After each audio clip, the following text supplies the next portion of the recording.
Hi friends, welcome to Techloonter Media. Before going to start, if you are not still subscribed to our channel, please subscribe and press the bell icon for latest videos. Okay, let's start firstly. So, how to calculate mean using machine learning? First, you need to install Jupyter Notebook. So, search command prompt, go to command prompt and type. If you have installed already, just search Jupyter Notebook. Just enter. So you don't have direct access, just copy this link and paste it on browsers. Just enter. So you have directed to the Jupyter. So click on new year. You can see new. Click on Python 3. So you have visited here. So how to calculate mean mathematically?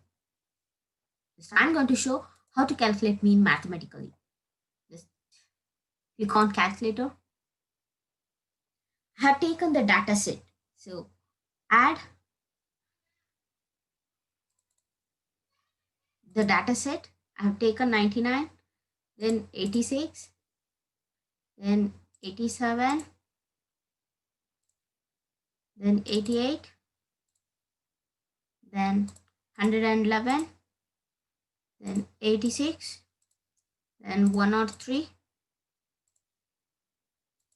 plus 87 plus 94 plus 78 plus 77 plus 85 plus 86.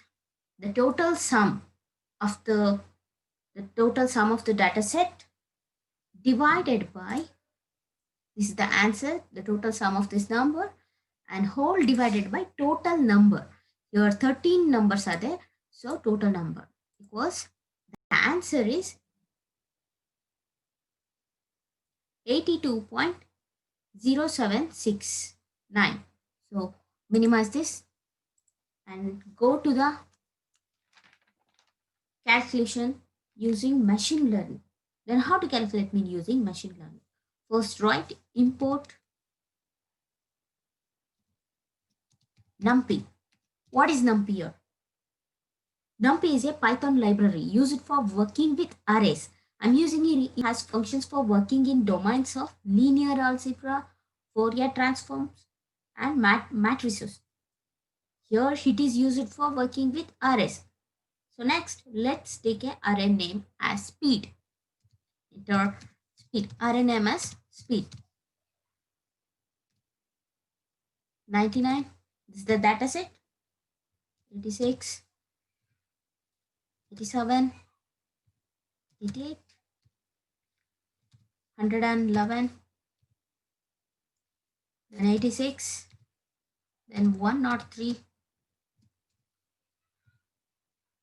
then 87, then 94, then 78, then 77, then 85, then 86. So let's store this answer in variable x. Let's store the answer in variable x. So what's the main method to calculate the mean? Numpy. Numpy is used for working with arrays, so you're using numpy. Dot mean of speed. Mean of, do mean to the speed array. Print this x. Print of x. So simple. Let's save this code. Let's save this code. Let's run the code. So this is the answer. So this is how to calculate. This is how the method to calculate mean using machine learning. So I hope this video is going to very useful to you. In next video, I'm going to discuss about median and more. If you like this video, please like, comment and share this video. Thank you.